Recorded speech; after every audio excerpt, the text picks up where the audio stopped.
Horas, selamat datang di Bataknesia Channel. Kiprah orang Batak dalam dunia militer di Indonesia tidak usah diragukan lagi. Nama Jenderal Besar Pur A. Nasution dan Letjen Pur T.B. Simatupang, keduanya pahlawan nasional adalah buktinya. Kini, kiprah orang Batak di TNI semakin membanggakan. Di era Presiden Jokowi ini, sejumlah jenderal aktif halak kita bahkan menempati posisi strategis. Uniknya, mereka semua jebolan komando pasukan khusus atau Kopassus. Siapa saja? Berikut daftarnya. Namun sebelum lanjut, ayo kita sama-sama bangun channel ini dengan cara subscribe, like, dan share juga ya, supaya kita bisa menambah wawasan dan pengetahuan kita tentang adat dan budaya Batak. 1. Brigjen Maruli Simanjuntak.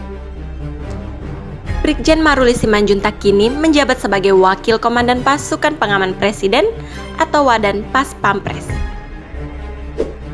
Pria kelahiran Bandung 27 Februari pada tahun 1970 ini sebelumnya menjabat sebagai Komandan Grup A Pas Pampres, alias orang yang bertanggung jawab langsung terhadap pengamanan Presiden Jokowi.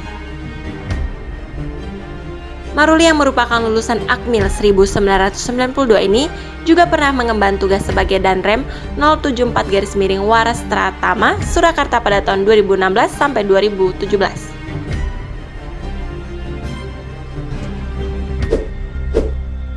Dalam jabatan itu, menantu Menko Maritim Jenderal Pur Luhut Panjaitan ini meraih penghargaan sebagai Danrem terbaik dalam bidang upaya khusus atau UPSUS ketahanan pangan tingkat nasional tahun 2016. 2. Letjen Hinsa Siburian.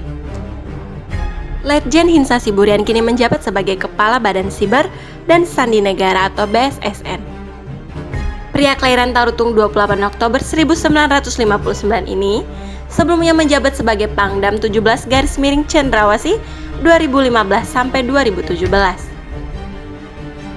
Lulusan Akmil terbaik peraih Adi Makayasa pada tahun 1986 ini berpengalaman di bidang infanteri Kopassus.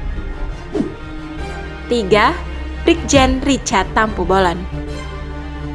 Brigjen Richard T.H. Tampu Bolon kini menjabat sebagai Wakil Komandan Jenderal Komando Pasukan Khusus atau Wadanjen Kopassus.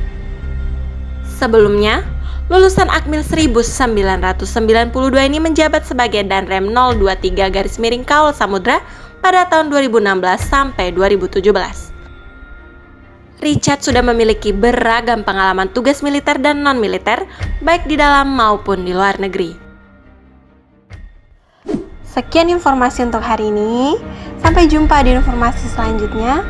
Terima kasih buat kami yang sudah tonton. Horas dan Mauliate.